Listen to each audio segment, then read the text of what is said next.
Hey guys, so இந்த வீடியோலேருந்து நம்மளோட அடுத்த ப்ராஜெக்டை பண்ண போகிறோம். ஸோ இது என்ன மாதிரி ப்ராஜெக்ட் அப்படின்னா, ஜஸ்ட் ஒரு சிங்கிள் பேஜ் தான். இதில் வந்து ஒரு அட்மின் பேனல் நம்ம பண்ண போகிறோம். நீங்கள் வந்து ஒரு வெப்சைட்டோட ஓனரோ இல்லை நிறையா பெரிய பெரிய வெப்சைட்ஸ்லாம் இருக்கும்ல, ஸோ பெரிய பெரிய வெப்சைட்ஸோட அட்மின் பேனல்ஸ் தான் நீங்கள் பார்த்துருந்தீங்க அப்படின்னா அது எப்படி இருக்கும்னு தெரிஞ்சிருக்கும். ஸோ அந்த மாதிரி நம்ம வந்து கிரேடியன்ஸ் இந்த மாதிரி நிறையா விஷயங்களில் கலராக யூஸ் பண்ணி நம்ம வந்து ஒரு டார்க் தீமில் ஒரு பக்காவான அட்மின் பேனல் நம்ம பண்ண போகிறோம்.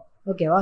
ஸோ இது வந்து நிறையா ஃபங்க்ஷன்ஸ்லாம் இருக்காது, பட்டன்ஸ் அது மாதிரிலாம் இருக்காது. பட் பேசிக்காக அந்த டிசைனை மட்டும் நம்ம பண்ண போகிறோம்.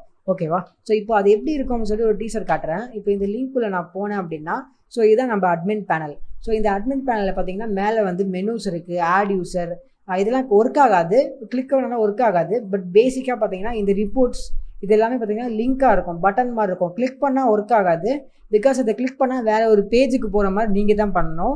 பட் இப்போது இது மேலே பார்த்தீங்கன்னா டேஷ்போர்ட் அப்படின்னு சொல்லிட்டு வருது. இதில் பார்த்தீங்கன்னா பேமெண்ட்ஸ், யூசர்ஸ், கோர்சஸ் இந்த மாதிரி வந்து டிஃப்ரெண்ட்டாக வருது. கீழே பார்த்தீங்கன்னா டீட்டெயிலட் ரிசல்ட்ஸ் அப்படின்னு சொல்லி இந்த மாதிரி வருது.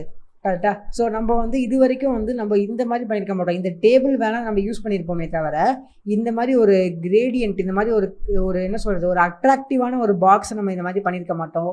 நெக்ஸ்ட்டு வந்து இந்த மாதிரி சைட்டில் எப்படி நம்ம பிரிக்கலாம் அப்படின்னு சொல்லிட்டு நமக்கு இது வரைக்கும் நமக்கு தெரியாது.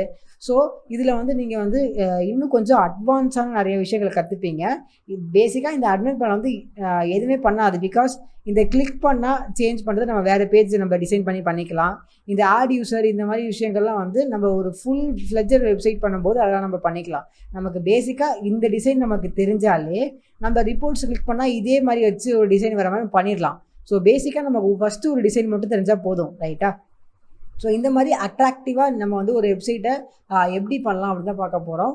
ஸோ அடுத்த ஒரு 4 to 5 வீடியோஸில் இந்த மாதிரி வந்து ஒரு அட்ராக்டிவாக வெப்சைட் பண்ண போகிறோம். ஸோ இதை நீங்கள் கம்ப்ளீட்டாக பார்த்தீங்க அப்படின்னா உங்களுக்கு இந்த மாதிரி இன்னும் இந்த சைடில் இந்த காலம் பிரிக்கிறது, இந்த மாதிரி இன்னும் நீங்கள் வந்து நிறையா அட்வான்ஸான நிறையா விஷயங்களை கற்றுப்பீங்க.